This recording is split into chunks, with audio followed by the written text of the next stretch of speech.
In this section, we'll focus on what a request code is and how to pass a request code. We'll also cover how to set up and retrieve results. A request code is an integer you pass to an activity to help you identify it.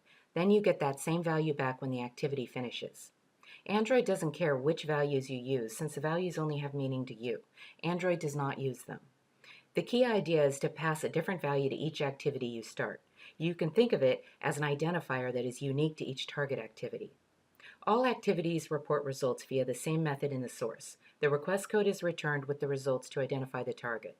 Suppose you have a source activity that invokes several target activities and needs to get results back from each of them.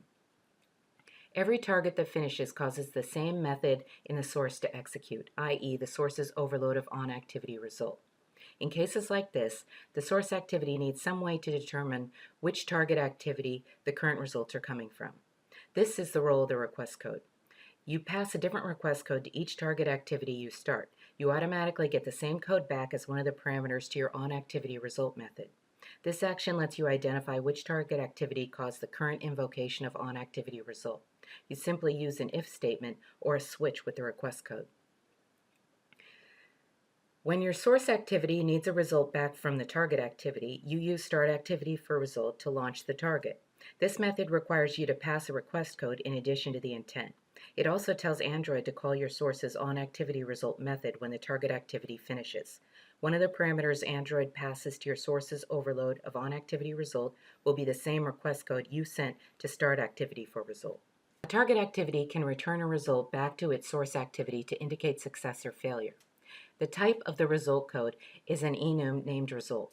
There are only three values: OK, canceled, and first user. OK and canceled are self-explanatory. However, first user may be confusing. The idea of first user is that it gives you a safe way to return a code of your choice, i.e. neither canceled nor OK. If you want to return a custom code, make sure its integer value is larger than first user so you know it won't conflict with any of the system-defined values. A target activity can return a bundle full of data back to its source activity.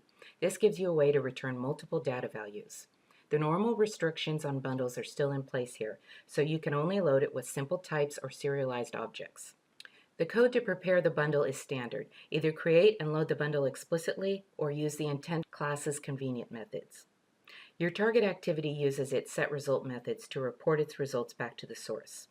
There are overloads for the two common cases, when you have only a result code and when you have both a result code and a bundle stored inside an intent. Calling setResult does not cause the target activity to end.